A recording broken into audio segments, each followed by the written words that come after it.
Salve, salve! Isso aqui é Flamengo. E o Flamengo vence o Barcelona e volta do Equador dependendo apenas de si mesmo para ser o primeiro colocado em seu grupo na Libertadores. Vem comigo e acompanhe este vídeo. Você está no canal Flamengo Emoção, seja muito bem-vindo. Eu sou Giovanni Bahia, sou jornalista, flamenguista e convido a você que está chegando pela primeira vez a este canal a conhecer os nossos conteúdos. Se gostar, dê o seu like no vídeo, faça a sua inscrição e também convide e distribua os nossos conteúdos para os seus amigos rubro-negros. Muito bem, apesar de todos os pesares, de todas as circunstâncias que rondaram essa presença do Flamengo no Equador nesses últimos dias, o Flamengo está voltando de lá nas mesmas condições em que viajou para lá na semana passada. Ou seja, o Flamengo depende apenas de si próprio para poder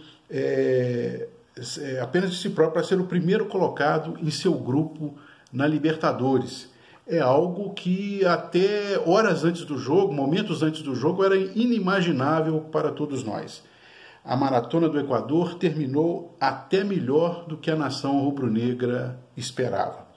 Na semana passada, vamos recapitular, vexame frente ao Independiente Del Valle, goleada de 5-0, vergonhosa, humilhante, e uma crise instalada já vinda também de outros desempenhos ruins e de derrotas também no Brasileirão.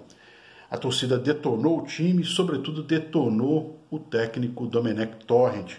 Pediu sua cabeça, pediu sua demissão. Bom, isso foi na quinta-feira, na semana passada. No sábado, a diretoria do Flamengo tentou, lá do Equador, em uma entrevista coletiva à imprensa, tentou botar panos quentes na situação através das palavras do vice-presidente de futebol, Marcos Braz, que, em síntese, disse que o time estava unido, não há mudanças em vista no comando técnico e que a diretoria entende a cobrança da torcida, distribui as responsabilidades sobre todos, né, diretoria, jogadores e comissão técnica, mas que há a crença de que o Flamengo pode reverter essa situação. Foi uma entrevista para botar panos quentes, porque de fato a cabeça do Domenech está a prêmio, né? Em algum momento, o momento agora é de crise, vinda de outros problemas, de outras circunstâncias, inclusive problemas de doença, Covid, né? Que afetou 7 jogadores do elenco, mas a cabeça do Domenech está a prêmio e em algum momento esse assunto vai retornar se o Flamengo não apresentar bons resultados ao longo dos próximos jogos. Desempenho, até agora, o Flamengo não tem apresentado e também não apresentou neste jogo contra o Barcelona, e nós vamos falar isso daqui a pouco. Bom, aí no domingo e na segunda, no sábado foi essa entrevista coletiva, no domingo e na segunda, ainda nessa recapitulação que a gente está fazendo aqui, o que parecia não ter mais jeito de piorar, piorou mais ainda, que foi essa situação dos 7 jogadores do elenco do Flamengo que testaram positivo para a Covid-19. Quer dizer, o time que já estava mal tecnicamente, fisicamente, ficou desmontado com essa situação de 7 jogadores que testaram positivo. Até um vulcão em erupção na região de Guayaquil chegou a impedir o treinamento do time no domingo, lá no Equador, né? E também na véspera e no dia do jogo, em vista desse desfalque dos 7 jogadores com Covid, o Flamengo montou uma operação relâmpago para fazer chegar até o Equador 4 jogadores da nossa base, né? Para que eles pudessem participar, ou pelo menos completar o elenco no banco de reservas para qualquer eventualidade. Essa operação acabou sendo bem sucedida. E no dia do jogo, né, muitas idas e vindas, né? Todo mundo que é flamenguista ficou acompanhando nas redes sociais, ora ia ter jogo, ora não ia ter jogo, ora o estádio estava interditado, e a partida suspensa, aguardando um pronunciamento se haveria uma nova data. Chegaram até a cogitar um WO no Flamengo, né, porque não haveria nova data para uma remarcação, um reagendamento dessa partida, Chegou-se até a cogitar nos meios aí esportivos, na imprensa esportiva, essa possibilidade de um WO no Flamengo, porque a partida não seria realizada e não haveria como fazê-la novamente em virtude desse calendário apertado e desse momento atípico que o futebol está vivendo. O futebol e o mundo, né? Bom, e aí acabou que a partida depois houve uma nova, tudo virou do avesso e a partida foi confirmada e os times foram a campo, né? Quando menos se imaginava, a situação anterior prevaleceu e o jogo foi confirmado.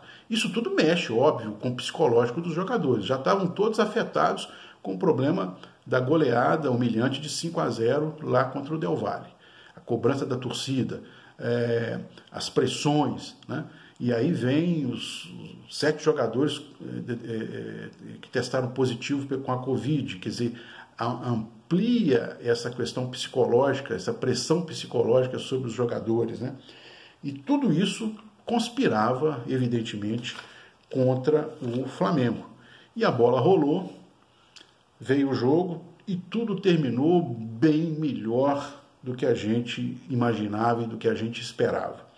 Antes dos 20 minutos de jogo, o Flamengo já vencia por 2-0, um gol do Pedro aos 6 minutos e outro gol do Arrascaeta aos 17. O Flamengo apresentava postura em campo nessa fase inicial da partida, né?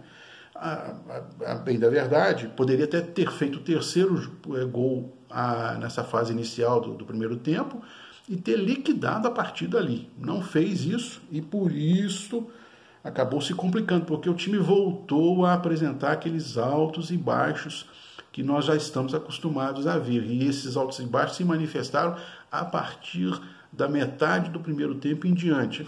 Aqueles problemas de sempre. Saídas de bola, passes errados, espaços ali entre a defesa e o meio-campo. Tá certo que a defesa estava muito desfalcada, os 2 laterais, o Tuller, inclusive, improvisado ali na direita, né? O time sentiu isso, tá certo que o time sentiu isso, mas essa situação já é uma situação estrutural. O Flamengo tem apresentado esses problemas e isso depois gera problemas também na criação de jogadas e o Flamengo acaba cedendo espaços aos seus adversários e foi o que aconteceu com o time do Barcelona de Guayaquil. O Barcelona é um time evidentemente mais fraco, né, tecnicamente muito inferior ao Flamengo, mas o Barcelona percebeu esses espaços, percebeu essas falhas, gostou do jogo e foi em frente. E olha, ele poderia ter feito o seu primeiro gol ainda no primeiro tempo. Naquela metade final do primeiro tempo, o Barcelona chegou a levar 3 lances perigosos ao gol do Flamengo e poderia ter empatado, diminuído o marcador ali, ainda no primeiro tempo, né? Mas o gol deles veio logo no início do segundo tempo, mais uma vez, por uma falha na defesa. A defesa do Flamengo é uma verdadeira peneira. Nós temos falado isso, quem acompanha o canal, nós temos falado isso ao longo de diversos vídeos, né? É uma peneira, um parêntese aqui, né? Não é um problema gerado pelo técnico Domenech, não. Esse problema já vem lá de trás, do início dessa temporada atual, quando o Flamengo perdeu o nosso grande zagueiro Pablo Mari, vendido para o futebol inglês, primeiro emprestado, depois vendido para o Arsenal da Inglaterra, e aí, quer dizer, o Flamengo teve que recompor sua defesa, trouxe o Gustavo Henrique, trouxe o Léo Pereira, mas a defesa não apresentou, já ainda com Jorge Jesus, aquele mesmo encaixe que tinha na época em que a dupla era Rodrigo Caio e Pablo Mari. E aí o Flamengo vem apresentando esses problemas ao longo do tempo, que no Brasileirão agora, em vista dessas mudanças que o técnico Domenech vem tentando fazer na equipe, mudança inclusive da filosofia, do estilo de jogo, a defesa passou de ruim para pior ainda. E aí vem levando gols em série, inclusive também na Libertadores, né? Essa goleada de 5-0 é um claro exemplo disso. Então o Barcelona de Guayaquil se aproveitou dessa situação, botou pressão em campo, quer dizer, o Flamengo complicou um jogo que poderia ter sido tranquilo, tomou sufoco, virou um jogo dramático. O Barcelona poderia ter empatado a partida, teve lances no segundo tempo que poderiam ter levado ao empate da partida e aí complicado uma situação do Flamengo dentro do seu grupo na Libertadores.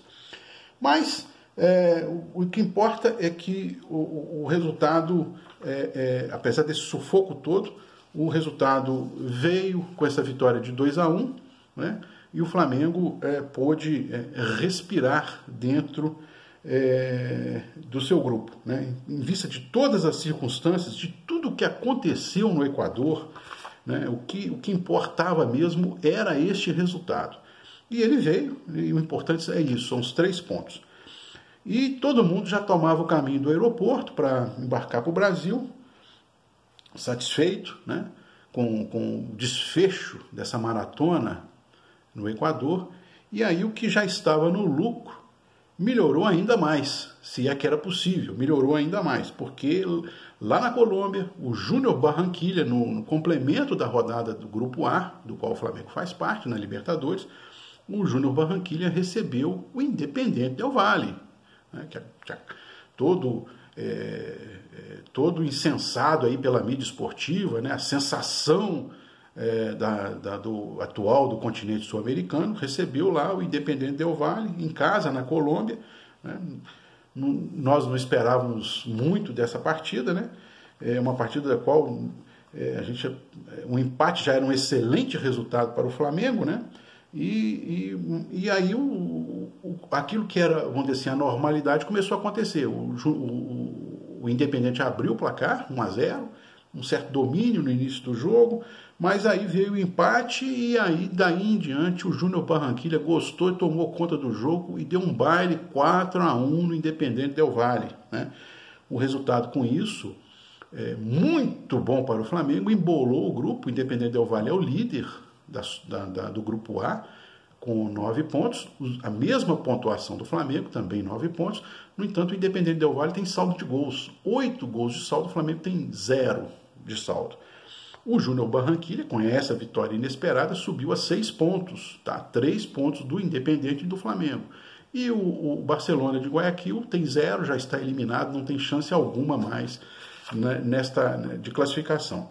O importante disso tudo, quer dizer, é que agora sim o Flamengo depende de si próprio para não apenas se classificar, mas para ser o primeiro colocado na sua chave, o que é importantíssimo para a fase dos mata-mata da Libertadores. O Flamengo depende apenas de si próprio, e isso pode já ser selado na próxima quarta-feira, dia 30, 21h30, 9h30 da noite, horário de Brasília, no Maracanã. O Flamengo recebe o Independiente Del Valle no jogo de volta. E aí, meus amigos, não é hora de cobrar uma nova goleada. Se ela vier, ótimo, não é hora de cobrar uma nova goleada, não é hora de cobrar revanche. O momento é de resultado. Um simples resultado de 1-0 coloca o Flamengo na liderança do grupo, e aí a decisão da chave fica para outubro, quando o Flamengo vai receber o Júnior Barranquilla também no Maracanã, em casa, né? Então, quer dizer, só depende de si próprio, e esse jogo de quarta-feira se reveste de importância fundamental. E aí realmente não interessa discutir se é momento de revanche, né? Já ganhamos do Júnior Barranquilla, ganhamos aí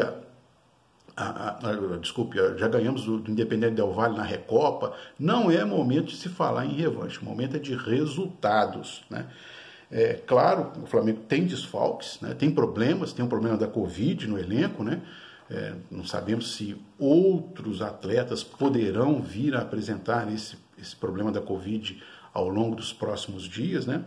E sendo que ainda no meio do caminho para este jogo de quarta-feira, da semana que vem, que vai receber o Independiente no Maracanã, o Flamengo tem no final de semana, no domingo, às 16 horas, um confronto com o Palmeiras, lá em São Paulo, pelo Brasileirão. Aliás, esse jogo a diretoria está tentando adiar sob o argumento deste problema do surto de Covid em parte do elenco, né? Mas não é certeza ainda de que haverá esse adiamento. Nas próximas horas, certamente, teremos notícias mais concretas a este respeito, mas não é certo contar com essa possibilidade. O Flamengo ainda tem um elenco desfalcado para jogar domingo contra o Palmeiras e depois contar com jogadores que não se machucam. Hoje o Pedro foi substituído, teve problemas físicos, né? Quer dizer, então o Flamengo precisa se garantir contra o Palmeiras para manter uma posição na tabela e depois ainda se garantir em termos do elenco para enfrentar de igual para igual e vencer a partida contra o Independiente Del Valle, e aí não apenas selar sua classificação, e praticamente garantiu a primeira colocação, como disse, é muito importante.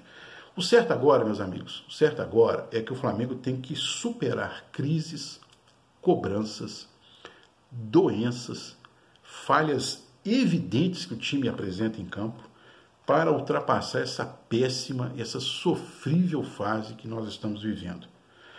Diante dessa avalanche de problemas, não dá para cobrar o técnico, não dá para falar em demissão do técnico, e nem mesmo não dá para contar com grandes exibições, um futebol de primeira qualidade. O elenco está desfalcado, o time está cheio de problemas, né? E não é o momento para isso. A hora, sim, é de união de todos, da torcida, dos jogadores, da comissão técnica, né? De todos. A hora é de união, de compreensão do momento que o Flamengo está vivendo, de superação, um momento também de superação e de resultados. Agora é hora de apresentar resultados, resultados que coloquem o Flamengo em melhor condição no Brasileiro e que selem de vez a classificação em primeiro lugar na Libertadores. Não bastasse tudo isso, para fechar o vídeo, não bastasse tudo isso, nesta terça-feira, na manhã dessa terça-feira, ainda horas antes do jogo do Flamengo contra o Barcelona, lá em Guayaquil, aí aparece certa parte da mídia esportiva cornetando aí o Flamengo, não apenas por conta das questões do Covid, fazendo relação com o Flamengo, que foi o primeiro time a cobrar o retorno do futebol, como se essa questão lá do retorno do Campeonato Carioca fosse o causador agora da Covid, não tem nada a ver uma coisa com a outra, mas não apenas isso, o Flamengo foi alvo de uma cornetagem ridícula, feita por um profissional de gabarito, um profissional que muitos de nós, jornalistas, e todo o público até gosta e reconhece, que é o Milton Neves, da Band, né, do portal UOL. O Milton Neves, não sei se você que está acompanhando o vídeo, publicou um artigo, eu vou ler aqui pequenos trechos, publicou um artigo na manhã dessa terça-feira, dizendo que se já era difícil apostar no Flamengo dias atrás, nesta terça-feira se tornou completamente impossível, em vista dessas circunstâncias todas que o Flamengo estava enfrentando, da Covid, do desfalque do elenco, etc. Porque o Flamengo está com uma horrenda fase sob o comando do técnico Domenech, e que estava na cara que o Flamengo perderia para os equatorianos. Veja só, ele falou isso horas antes do jogo, estava na cara que o Flamengo perderia, no caso ele perderá, ele escreveu perderá para os equatorianos, com grandes chances de ser goleado novamente. Foi assim que escreveu o Milton Neves, na sua coluna no portal UOL, jornalista reconhecido, mas que anda dando bolas fora por aí, e neste caso fez uma cornetagem sem pé nem cabeça, né? Vai ter que engolir a sua própria crônica, se já não engoliu, né? Porque o Flamengo é muito maior do que certa imprensa brasileira. O Flamengo é gigante e nós contamos que o Flamengo saberá dar a volta por cima, esperamos, torcemos que o Flamengo dê a volta por cima, se supere e pelo menos não faça talvez uma temporada como fez em 2019, aquela temporada histórica, ganhou quase tudo, só não ganhou a Copa do Brasil, mas nós esperamos que o Flamengo, e tem condições para isso, tem elenco para isso, né? Precisa se recuperar, precisa passar esse mau momento, mas o Flamengo pode vencer a Copa do Brasil, pode vencer o Campeonato Brasileiro, pode vencer a Libertadores, e quem sabe nós podemos ainda fazer uma finalíssima no Mundial, ainda nessa temporada aí 2020-2021, porque nós já vamos disputar o outro campeonato mundial de clubes, né, com vários clubes ainda, a princípio ainda o ano que vem, se não mudar o calendário. De modo que o Flamengo é gigante, é muito maior do que essa certa imprensa, e nós esperamos que essas lições venham a ser dadas em campo. É isso aí, obrigado a você que chegou até aqui neste vídeo. Esteja sempre presente ao nosso canal. Se gostou, mais uma vez, faça a sua inscrição. Muito obrigado, aquele abraço, vestiu rubro-negro, não tem para ninguém. Tchau, tchau.